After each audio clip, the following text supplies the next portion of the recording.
Bonjour, j'espère que vous allez très bien. J'espère aussi que votre stage se déroule dans les meilleures conditions. Alors, ça fait déjà, vous rappelez, ça fait déjà à peu près 3 mois qu'on ne s'est pas vu. La dernière séance, c'était le 8 janvier. Et donc, on reprend aujourd'hui. Mais avant de reprendre, j'aimerais vous rappeler un certain nombre de travaux que vous devez faire. Alors, ces travaux, on les a mis sur le document Modalité de déroulement des examens qui vous a été transmis par Madame Creva le 3 janvier 2021. Ce document-là que vous voyez, Modalité de déroulement des examens, il traite 3 natures d'examen, le travail intermédiaire, ensuite le travail final, ensuite l'examen oral. Le travail intermédiaire, c'est le travail que vous avez déjà réalisé et que vous avez déposé sur la plateforme le 15 février 2021. Donc, j'ai reçu les études que vous avez faites et que j'ai affectées à chacun. C'est des thèmes sur lesquels vous avez travaillé, c'est bon. Alors, le deuxième travail que vous devez faire, ça figure donc sur le document, je le rappelle, c'est donc c'est l'examen final. L'examen final, donc je rappelle, c'est quoi? C'est un travail individuel qui porte sur l'hôtel d'accueil du stage que vous êtes en train de faire et la réalisation à partir de ce cas d'un diagnostic approfondi de l'hôtel et d'un plan de développement stratégique. Donc c'est un travail de grande importance qui compte dans le cadre de votre évaluation finale au même titre que l'examen intermédiaire. Donc dans le cadre de ce travail examen final, vous avez 2 natures de travaux à faire. D'abord le rapport écrit individuel à présenter en PDF. Donc les points à développer sur le rapport, c'est d'abord la fiche de présentation de l'hôtel, objet du stage, le diagnostic de l'hôtel conformément à ce qu'on a vu dans le cours en termes de force, faiblesse, opportunité, menace, et le plan stratégique développé, proposé dans le cadre de cette situation-là, c'est-à-dire par rapport à l'hôtel en question. La deuxième évaluation dans le cadre de ce travail, c'est la soutenance orale, individuelle, en présentiel, avec présentation sous PowerPoint. Comme vous avez vu sur le document, la durée de présentation ne doit pas dépasser 15 minutes. Le jury chargé d'apprécier votre travail, il aura 10 à 15 minutes pour poser des questions, pour discuter avec vous. Et donc, c'est un travail qui doit être le rapport écrit individuel. Il doit être déposé sur la plateforme au cours du mois de juin 2021. On avait précisé sur le document le 28 juin 2021 à 16 h. Il faut respecter absolument cette consigne. Alors j'attire l'attention de tout le monde que ce travail doit être déposé conformément aux dates préconisées. Et donc les étudiantes et étudiants qui n'auront pas déposé le travail au plus tard le 28 juin 2021 à 16 h et qui n'auront pas demandé de report dans les conditions du guide des études ne seront pas admis à soutenir et ils seront notés donc 0. Ça c'est important. Les références bibliographiques doivent être présentées en annexe et il n'y a aucune tolérance de plagiat. Donc il faut faire un travail personnel. C'est vrai qu'il faut se baser sur les documents, sur la situation de l'hôtel, mais tout ça, il faut le convertir en langage personnel. Alors, les dates d'évaluation, c'est au cours du mois de juillet. Donc, Madame Creva vous précisera les dates précises. Alors, le dernier contrôle, c'est l'examen oral. L'examen oral, il se déroulera au cours du mois de juillet. Donc, on vous affichera les situations données. Donc, voilà. Donc, le document, vous l'avez déjà. Il a été, je rappelle, transmis par Madame Creva le 13 janvier à tout le monde. Il a été déposé sur la plateforme. Vous devez donc faire attention et faire un travail de qualité comme ça, tout marchera à merveille. Alors aujourd'hui, on va poursuivre le cours. Donc je vais développer les derniers chapitres qu'on n'a pas encore vus. On va vous demander deux natures de travaux par la suite. D'abord, je vais déposer sur la plateforme une annexe au cours. C'est une annexe au cours. C'est un document que vous allez lire et pour lequel vous allez faire une synthèse sur une dizaine de pages. Donc, vous devez le déposer sur la plateforme et donc on va vous préciser les dates de dépôt, les dates limites de dépôt sur la plateforme. Donc, ce travail sera déposé en principe aujourd'hui ou demain. On aura encore, je vous demanderai par ailleurs de faire une étude de cas que je vais déposer sur la plateforme par la suite. Donc, c'est une étude de cas très intéressante qui va vous pousser à faire le diagnostic, le développement stratégique et vous rappeler de tous les développements que nous avons vus dans le cours et que vous avez vus par ailleurs. On est d'accord? Yallah, bismillah. On démarre cette première séance d'aujourd'hui, 19 avril. Donc, on aborde la question des choix stratégiques. Donc, comme vous voyez, les choix stratégiques, ça fait partie de la dernière partie. Donc, la démarche stratégique, elle est du ressort de la direction générale. Ça, c'est quelque chose qu'on a déjà vu et revu. On ne peut pas confier la démarche stratégique à tout un chacun au sein de l'entreprise. La direction générale, elle se charge de réfléchir avec les cadres de l'entreprise, de l'hôtel, sur les orientations stratégiques. Mais le problème, c'est que lorsque les activités de l'entreprise sont nombreuses et variées, le directeur général, il ne peut pas seul faire ce travail. Il se heurte à la difficulté d'opérer les meilleurs choix.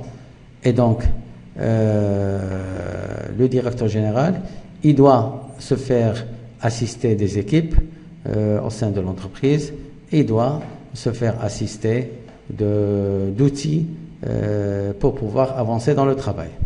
Donc, les éléments sur lesquels il peut être assisté, il peut donc se mettre pour travailler, c'est ce qu'on appelle les matrices de portefeuille. Ça, c'est important. Les matrices de portefeuille, ce sont des matrices importantes qui permettent d'orienter le choix stratégique. Alors, dans le cadre de ces matrices, nous allons étudier trois natures de matrices. D'abord, les principales matrices de portefeuille, ensuite les chaînes de valeur de Michael E. Porter, et ensuite les grandes manœuvres stratégiques. Alors d'abord, en ce qui concerne le premier point, les principales matrices de portefeuille. Dans la littérature spécialisée, on traite deux natures de matrices de portefeuille très importantes, la matrice BCG et la matrice McKinsey. Alors, c'est quoi la matrice BCG? La matrice BCG, c'est une matrice déjà qui a été développée au cours des années 1960 par le Boston Consulting Group, BCG. Donc, le Boston Consulting Group, c'est un cabinet de consulting de renommée internationale. Il est installé dans plusieurs pays, dont le Maroc. Depuis déjà quelques années, le Boston Consulting Group a été installé à Casablanca, et donc ça fait quand même une bonne situation. Alors, dans cette matrice, comment on travaille pour aider le directeur général à développer sa stratégie? Dans cette matrice, les atouts du groupe hôtelier sont mesurés par la part relative. Les atouts, ce sont les plus du groupe hôtelier. Ils sont mesurés par la part relative. Alors, qu'est-ce qu'on entend par part relative? La part relative, c'est la part du marché du groupe ou bien de l'hôtel comparée à celle des principaux concurrents. Vous êtes par exemple le directeur général de l'hôtel Movenpick. Pour pouvoir calculer votre part relative, vous allez mettre dans le numérateur la part du marché de l'hôtel Movenpick et dans le dénominateur la situation du marché hôtelier sur la place de Casablanca. Donc la part relative, c'est la part du marché de l'entreprise par rapport aux parts de marché globales. Le deuxième élément, c'est l'attrait du secteur. L'attrait du secteur, il est déterminé par le taux de croissance du segment d'activité. Dans le domaine de l'hôtellerie, c'est le taux de croissance du domaine de l'hôtellerie à Casablanca, au Maroc. Tout dépend de la nature de l'étude qu'on doit faire. D'accord? Alors, la matrice BCG, comme vous voyez sur la diapositive en face, les éléments dont j'ai parlé, on les perçoit. Au niveau de l'axe, du premier axe, c'est le taux de croissance du segment d'activité ou du secteur d'activité. C'est ça le taux de croissance. Ça va de 0 à 20%. Ensuite, le deuxième axe, c'est la part de marché relative. La part de marché de l'hôtel Movenpick, pour reprendre le même exemple. La part de marché relative, elle va de 0 à 10 par exemple, et le taux de croissance du segment d'activité, il va de 0 à 20. Alors, imaginons que vous êtes en face de la situation suivante. Vous êtes au sein de l'hôtel Movenpick. L'hôtel Movenpick, il se situe dans un domaine où le taux de croissance actuellement est faible. Actuellement, le taux de croissance, il est faible. Donc, il est là. Sa situation est là. Sa part de marché, elle est moyenne. Ce n'est pas une part de marché élevée. Donc, sur le plan taux de croissance, Movenpick se situe dans un secteur, malheureusement, avec le coronavirus qui décline. Et donc, il est à 3 à 4% de taux d'accroissement. Sur le plan part de marché relative de Movenpick, la part de marché de Movenpick actuellement, moi je dirais, elle peut être de l'ordre de 3-4%. Donc en fin de compte, on croise entre les deux variables. Ici, le taux de croissance, il était de 3. La part de marché relative de Movenpick est de 2-3. Donc Movenpick se trouve en face de produits qu'on appelle vache à lait. Produits vache à lait, c'est des produits dont la rentabilité demeure quand même relativement élevée, mais pour gérer ces produits, on a des besoins financiers faibles. C'est tout à fait normal parce que la demande, elle décline. Supposons maintenant qu'on est en face d'une autre situation, on est en face d'un autre hôtel qui marche malgré tout à merveille. Vous savez bien, le malheur des uns parfois fait le bonheur des autres. On est dans une autre situation. On est en face d'un hôtel dont le taux de croissance quand même demeure élevé. Il y a des hôtels qui marchent quand même, malgré tout. Et donc, il est ici, le taux de croissance est là. Il approche les 20%. On est en face toujours du même hôtel dont la part de marché relative, elle est élevée. Elle est là. Et donc, si je suis en face d'un hôtel dont le taux de croissance du segment se situe ici, je suis en face du même hôtel dont la part de marché est importante, ça se situe là, donc on est en face d'un produit vedette. Produit vedette, c'est des produits dont la rentabilité est élevée et dont les besoins financiers ils sont forts, c'est normal, parce que il faut financer le développement, il faut entretenir, il faut innover, etc. Alors, maintenant, on aborde, et c'est clair, maintenant on aborde ce volet-là. On est en face, ici, d'un hôtel dans la situation, la part de marché relative est faible, ça va de 10 à 0 ici, la part de marché est faible, et le taux de croissance, il est bas. Le taux de croissance, il est là, la part de marché, elle est faible. Donc l'intersection, ça donne des points morts. Point mort, c'est une situation de produit dont la rentabilité est faible et dont les besoins financiers sont faibles. Et donc, la stratégie, on va la voir comment la concevoir pour chacune des situations. Dernière situation, produit dilemme. C'est quoi un produit dilemme?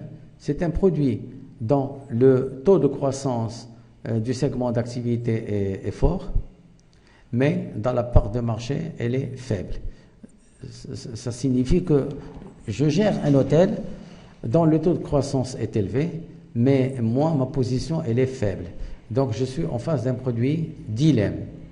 Donc, un produit dilemme, ça veut dire qu'il faut réfléchir.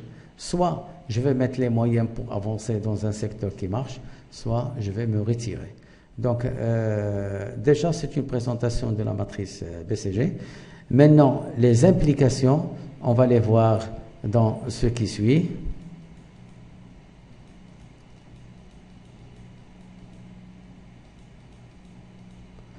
Alors, implications, activités vache à lait. Les activités vache à lait, de produits vache à lait, correspondent à une croissance réduite. On a bien vu il y a un instant. Vache à lait, la croissance, elle est réduite et une forte part de marché. D'accord? Donc, lorsqu'on est en face de produits vache à lait, on est dans un secteur où la croissance est faible, mais on est dans une position de part de marché élevée. Ça veut dire quoi? Ça veut dire en rouge, on est dans un marché qui est en train de se détériorer, mais notre part de marché est forte. Ça veut dire quoi? Qu'il faut exploiter la situation parce que la situation ne va pas durer. En résumé, les activités, croissance réduite, donc les activités dont les besoins de financement sont limités en raison du faible taux de croissance, mais la position du leader permet de dégager des liquidités qui peuvent financer d'autres activités. Donc, lorsqu'on est en face d'un produit vache à lait, on est dans une situation où le taux de croissance est réduit, mais on a une part de marché relative forte. Donc, automatiquement, il faut exploiter la situation. Et vous voyez, tout à l'heure, on a dit que les matrices, ils ont pour intérêt d'aider le chef d'entreprise à trouver les meilleures solutions. Et c'est une réalité. Ça aide beaucoup. Activité vedette ou star. Les activités vedettes ou stars, comme vous voyez, elles correspondent à des produits, à une situation, où l'hôtel en question dispose d'une forte part de marché sur un marché en forte croissance. Donc, l'hôtel, il a une forte part de marché et il se situe dans un marché dont le taux de croissance est fort. Donc, automatiquement, ce sont des produits qui génèrent d'importantes rentrées financières puisque la part de marché est élevée et la situation du marché est en croissance, mais exige de lourds investissements. Automatiquement, pour pouvoir avancer, on est sûr si on met les moyens d'avancer, mais il faut absolument, pour maintenir la position dominante, il faut absolument suivre la dynamique de la croissance du marché en investissant en fonction des besoins des clients. Vous savez bien que dans un milieu concurrentiel, celui qui n'avance pas recule. Et donc, on est obligé d'investir pour pouvoir avancer. OK? Activités poids mort. Alors, je rappelle que les activités poids mort, c'est des activités pour lesquelles l'hôtel en question a une faible part de marché relative et en même temps, il opère dans un marché dont le taux de croissance est faible. Et donc, en fin de compte, ici, on n'a pas le choix. On évolue dans un marché où le taux de croissance est faible et on a une part de marché relative qui est faible.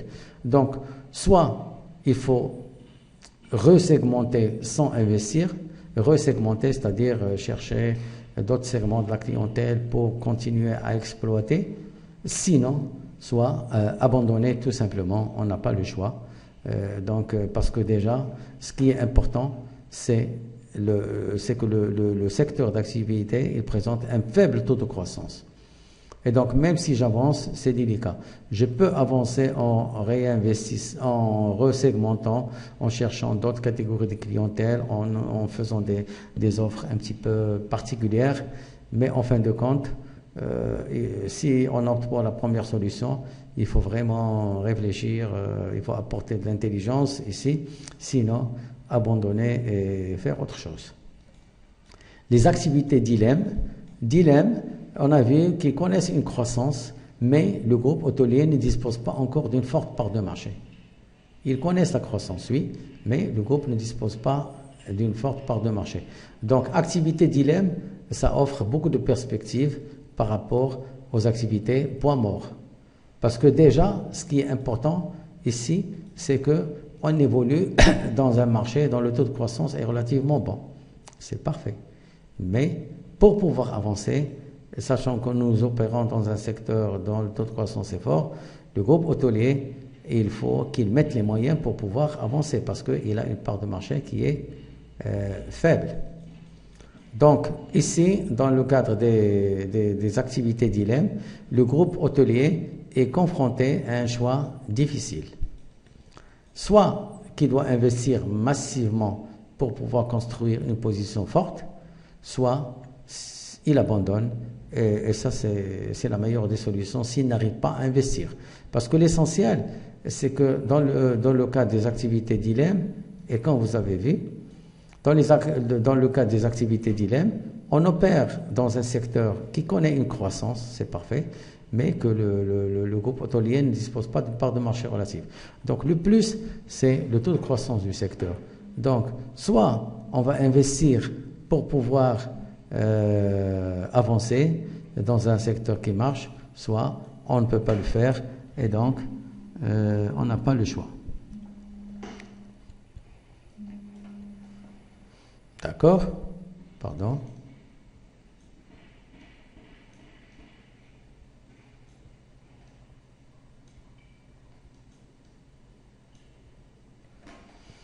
D'accord?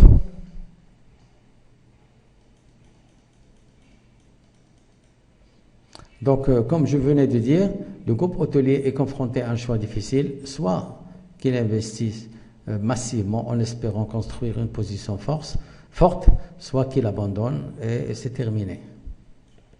Alors, la méthode, la deuxième matrice, elle est présentée par McKinsey, sachant que la première, elle est présentée par le Boston Consulting Group. Donc, la méthode McKinsey, elle est fondée sur la même logique que la précédente, avec deux paramètres. Deux paramètres qui signifient plus ou moins la même situation que tout à l'heure. L'attractivité de l'industrie. L'attractivité de l'industrie, ça correspond au taux de croissance du secteur. La position du domaine d'activité stratégique, ça correspond à la part de marché relative.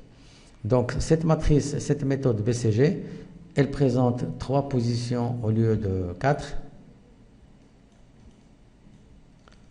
Donc, on a l'activité de l'attractivité de l'industrie ici, et on a la position du DAS là.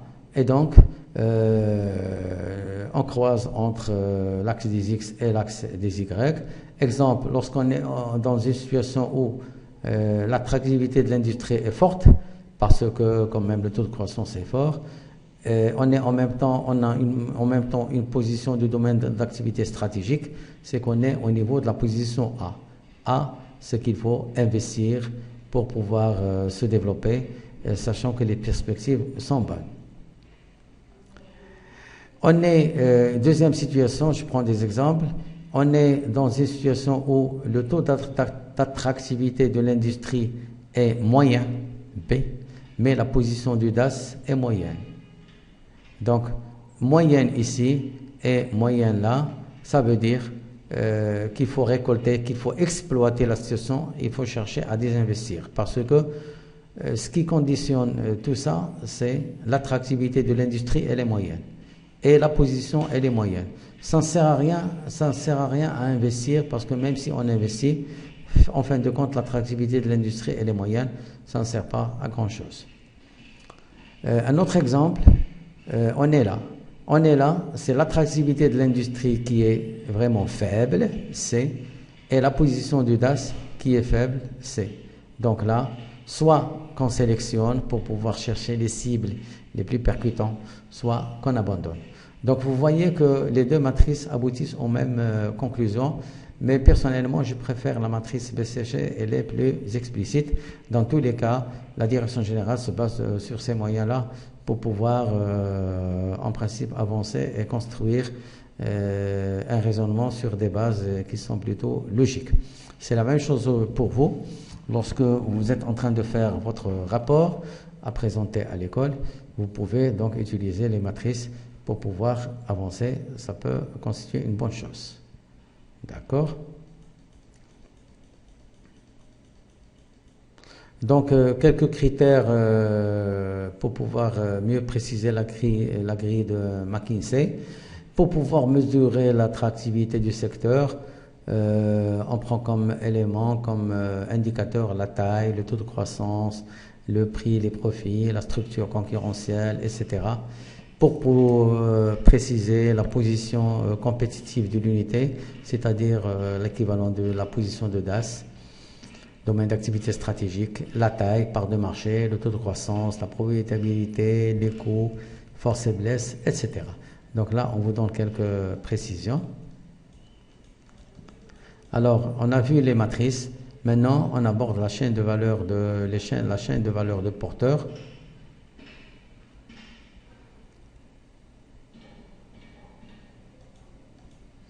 Alors, la chaîne de valeur de porteurs est un outil utilisé pour déterminer, comme vous voyez, les sources de l'avantage concurrentiel. Alors, en fin de compte, c'est quoi l'avantage concurrentiel? L'avantage concurrentiel, c'est l'avantage plus que présente une entreprise, que présente un hôtel pour pouvoir attirer la clientèle. Exemple, un hôtel de haut niveau, en plus des services classiques, le logement, l'hébergement, la restauration, il offre de grands terrains de golf, des grands terrains de basket, une grande piscine, des centres d'activités sportives. Ça, c'est un avantage concurrentiel. L'avantage concurrentiel, c'est le plus par rapport aux concurrents. D'accord? Donc, la chaîne de valeur de porteur, comme je l'ai dit, c'est un outil utilisé pour déterminer les sources de l'avantage concurrentiel, c'est-à-dire comment arriver à faire ressortir des éléments qui constituent un avantage concurrentiel. Le groupe hôtelier est alors décomposé en grandes fonctions opérationnelles pour ce faire et en fonctions support. Alors, comment on arrive dans un groupe hôtelier à créer de l'avantage concurrentiel? Déjà, nous avons les grandes fonctions opérationnelles, ce sont les activités principales. C'est l'hébergement, la restauration, c'est ça les activités principales. Mais les fonctions support, ce sont les fonctions de soutien qui permettent de créer la valeur. Comme j'ai dit il y a un instant, ça peut être des centres de conférences, ça peut être un grand espace pour le golf, ça peut être une grande piscine, ça peut être des grands centres pour faire des activités sportives, ça peut être des activités pour des petits voyages pour découvrir la région. Donc, en fin de compte, les activités support, c'est ce qui apporte le plus et qui constitue la source de l'avantage concurrentiel.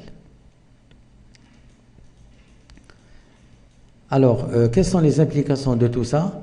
On est tous d'accord sur le fait que n'importe quelle entreprise, n'importe quel hôtel doit chercher à apporter à sa clientèle un avantage concurrentiel.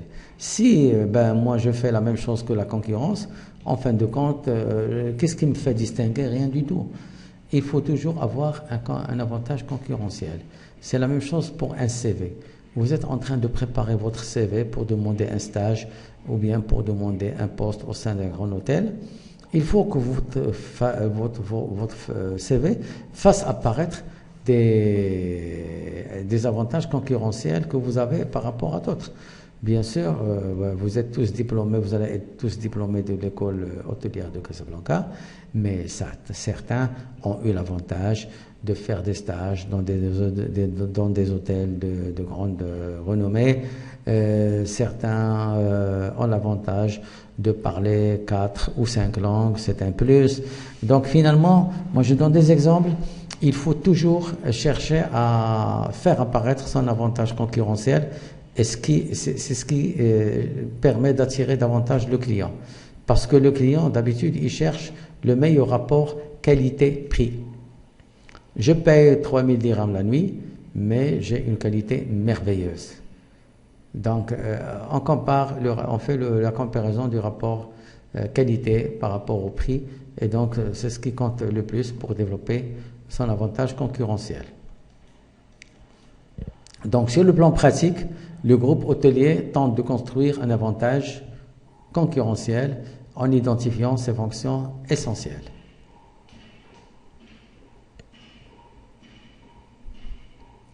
D'accord? Celles qui contribuent le plus à la marge et pour lesquelles il possède un avantage spécifique. Donc, les fonctions essentielles, ce sont les fonctions plus pour pouvoir avancer. L'avantage concurrentiel, il peut également provenir de la coordination entre les différentes fonctions du groupe hôtelier. Comment? Exemple, la coordination entre la fonction veille concurrentielle et marketing. La fonction veille concurrentielle, elle fait la surveillance du marché. Elle essaie de voir que font les concurrents, quels sont les besoins du client. La fonction veille concurrentielle, elle apporte la matière première à la fonction marketing. La fonction marketing, elle essaye de réfléchir à partir des données qui lui sont communiquées par la veille concurrentielle pour pouvoir imaginer les changements à opérer au niveau des services que l'hôtel offre. Parce que, soyez sûr de ça, dans un milieu concurrentiel, même si on est le premier, celui qui n'avance pas recule. On doit constamment faire la veille concurrentielle, on doit constamment suivre la situation du marché pour pouvoir avancer. Celui qui n'avance pas recule, et donc ça c'est important. La veille concurrentielle, il faut vraiment que ça soit une fonction importante au sein de l'hôtel pour pouvoir lui donner tous les moyens d'avancer. Vous savez bien qu'aujourd'hui, nous sommes dans une situation de crise. Un grand nombre d'hôtels ne fonctionnent plus, mais d'autres hôtels fonctionnent. Comme je vous l'ai dit, il y a quelques mois, je suis parti à Agadir pour une petite semaine de repos. J'étais agréablement surpris et désagréablement surpris. Désagréablement surpris parce que malheureusement, sur la marine à Agadir, j'ai vu un grand nombre d'hôtels qui ont fermé leurs portes et que ça y est, ils n'attendent plus rien de la clientèle. D'autres hôtels, c'est des 4 étoiles, peut-être même 5, qui ont continué à fonctionner. Et à un certain moment, ils avaient un taux d'occupation de l'ordre de 80%. Ça a coïncidé avec les vacances scolaires et ça a marché à merveille. Donc pourquoi? Parce que l'hôtel qui marche, il fait fonctionner la veille concurrentielle, il adapte ses services, ses offres, il adapte ses prix et c'est important, c'est une bonne chose. Alors, on arrive au troisième point, les grandes manœuvres stratégiques.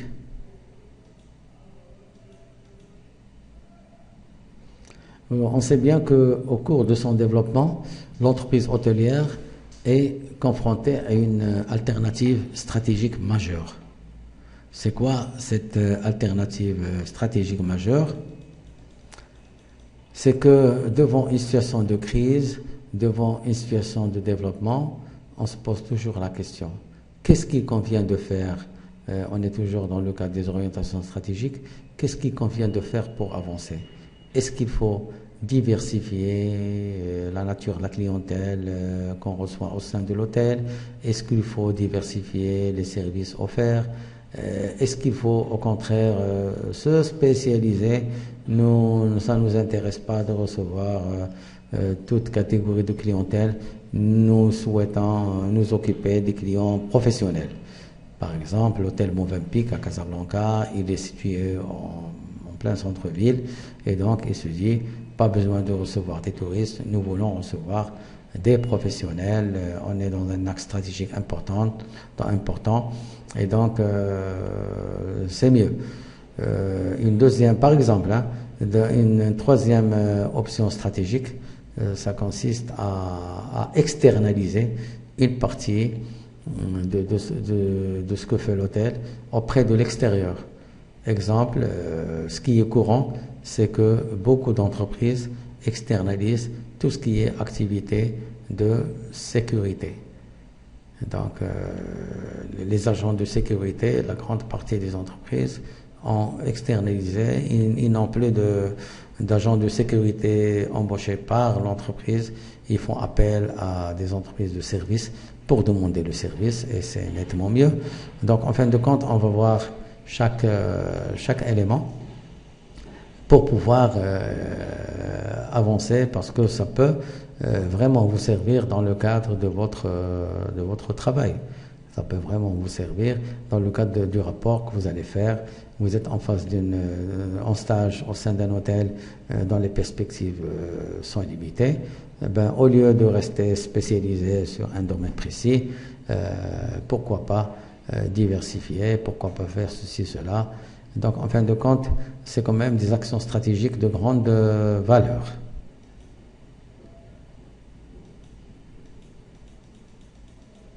Alors, la première option stratégique, comme on avait vu, c'est la diversification. Donc, la diversification, comme vous voyez, elle s'oppose à la spécialisation. Je diversifie mon activité, c'est-à-dire que je fais plusieurs choses. Je me spécialise, je fais une seule chose. Exemple, je donne un exemple, un hôtel, il diversifie les cibles de clientèle qu'il cherche et donc il reçoit des Marocains, des Espagnols, des Français, des Belges, des Suisses, des Anglais, etc. Il cherche à diversifier parce que parfois la diversification c'est source de développement.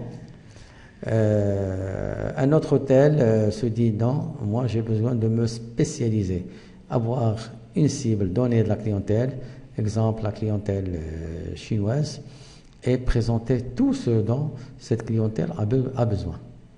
C'est vrai que cette clientèle, si elle choisit un autre hôtel, elle sera servie, mais chez nous sommes spécialisés, elle sera beaucoup mieux servie. Et donc, maintenant, pour que ça puisse marcher, il faut toujours qu'il y ait le rapport qualité-prix. Cette clientèle, elle va payer cher si elle vient chez nous, sachant que nous dirigeons un hôtel qui se spécialise dans la cible clientèle chinoise, mais il faut que le service soit de grande qualité. Malheureusement, cette grande qualité, elle est relative. On ne la retrouve pas partout. Certains hôtels, effectivement, ils cherchent à faire de la qualité dans tout ce qu'ils font, mais d'autres, ils font de la qualité dans des domaines donnés, mais dans d'autres domaines, vous ne trouvez pas cette qualité et ce n'est pas normal. D'accord? Donc, la diversification, comme on vient de voir, elle s'oppose à la spécialisation. Et donc, l'hôtel cherche à diversifier la nature de la clientèle qu'il reçoit, la nature des prestations qu'il fait, la nature de toutes les offres, de sorte à attirer davantage la clientèle. C'est un travail qui n'est pas très facile. Lorsque une entreprise, un hôtel se diversifie amplement, le travail n'est pas facile et cette diversification, elle n'est pas toujours d'actualité. Il faut la mettre à jour régulièrement parce que les besoins de la clientèle, ils changent. Ensuite, avec la concurrence, c'est vrai que moi, j'aime aller à l'hôtel X à Tanger, à Agadir, mais s'il y a d'autres hôtels qui offrent davantage de services avec des prix adaptés, je vais changer d'avis sans problème. Parce que le client, il cherche son bien. Donc, en fin de compte, la diversification, si elle marche à un instant donné dans un hôtel, il faut qu'elle soit mise à jour. Et comment cette mise à jour doit être faite? C'est en faisant toujours de la veille concurrentielle. La veille concurrentielle, c'est quelque chose de très important. On ne peut pas travailler en oubliant ce que fait la concurrence, les besoins de la clientèle. On est là, un hôtel, une entreprise est là, en premier lieu pour servir le client. Maintenant, pour bien servir le client, il faut chercher à connaître en profondeur ses besoins, ses motivations, ses capacités, ce qu'il peut payer, ce qu'il ne peut pas payer. C'est ça le marketing. Le marketing, il doit fonctionner en permanence au sein d'une entreprise de toute catégorie, notamment dans un hôtel qui offre un service bien déterminé. D'accord?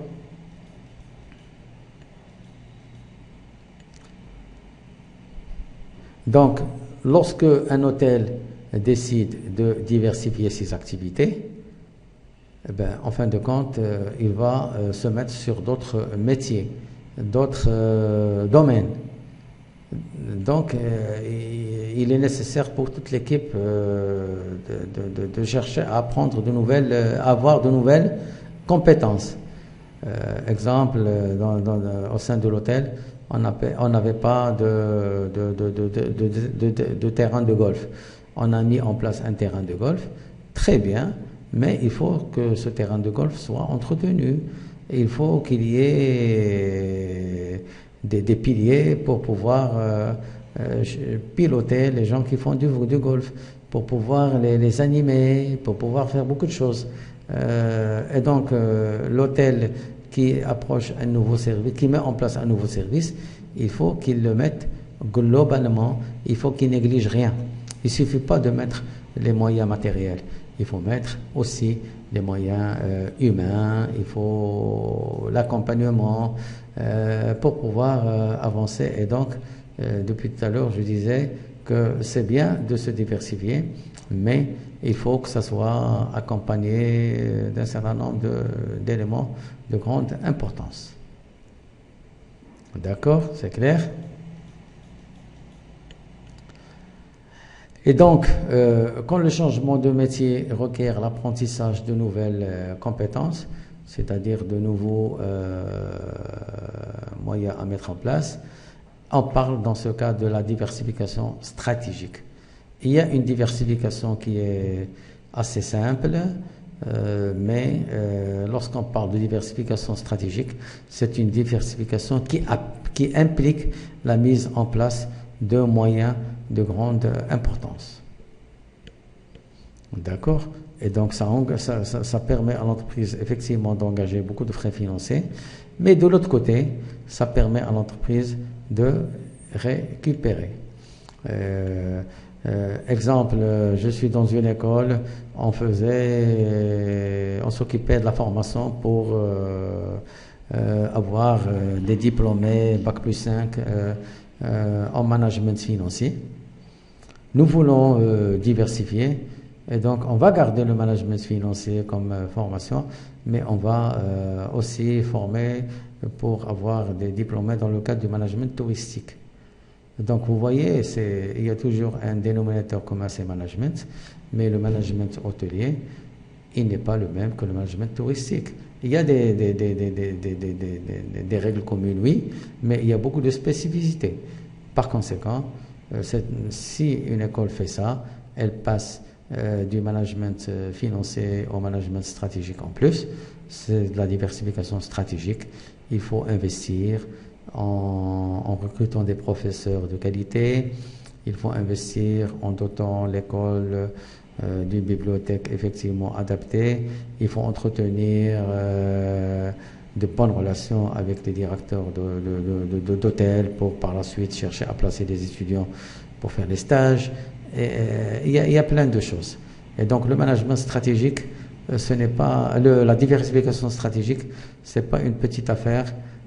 Si on vise des actions de ce genre, il faut mettre en place les moyens qu'il faut. Il ne faut pas jouer le rôle du financier qui est vraiment strict, qui est vraiment comptable, qui cherche à dépenser le moins possible. Non. Dans la vie, il faut donner pour recevoir. Il faut donner pour recevoir. Ça veut dire, je veux avancer, il faut que je fasse l'étude de marché bien comme il faut pour que je puisse découvrir les besoins de la clientèle, les prix que la clientèle est capable de payer, ensuite la concurrence, ensuite il y a plein de choses. Il faut que je mette les actions stratégiques pour ce faire Et avec ça, ça marche. Dans 5 minutes. OK? Donc, on a besoin d'avancer, on a besoin de faire du bon travail pour pouvoir avancer.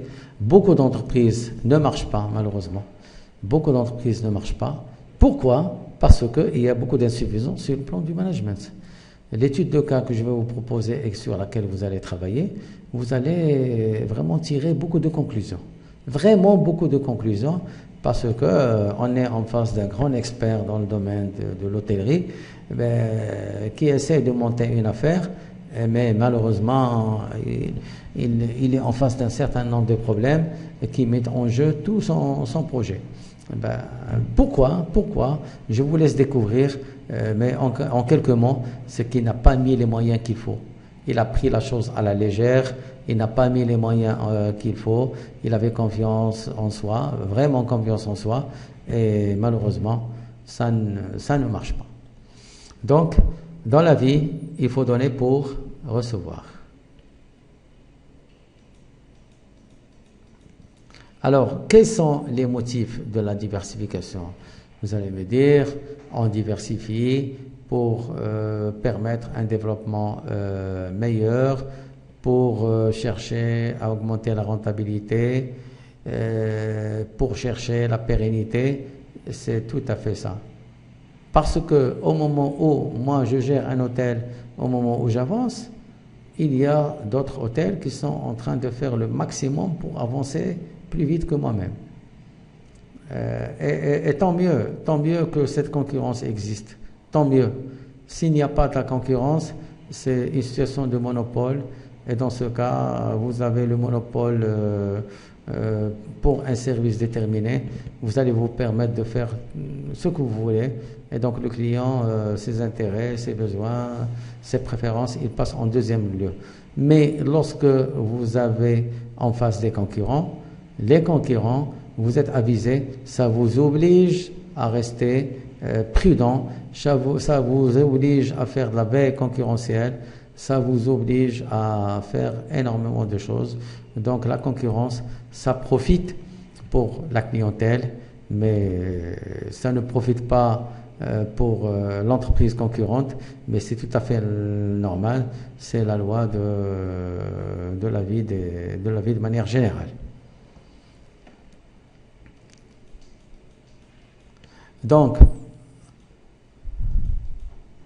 les motifs de la diversification, on a vu que les groupes hôteliers se diversifient pour faire face à des situations différentes. Soit parce que, comme vous le voyez, ils sont en bonne santé, ils veulent développer davantage, soit parce qu'ils sont en difficulté, et dans ce cas, ils cherchent de bonnes perspectives de développement. Donc, en fin de compte, celui qui n'avance pas recule. Et pour pouvoir avancer, il faut appliquer en permanence ce qu'on a vu tout à l'heure, la veille concurrentielle. Il faut prendre soin du client, il faut chercher à répondre à ses besoins et il faut introduire de nouvelles donnes de temps en temps. Et avec ça, on avance et celui qui avance, c'est ça l'objectif recherché. Est-ce que c'est clair, s'il vous plaît? C'est bon? Parfait. Donc, on arrête cette séance.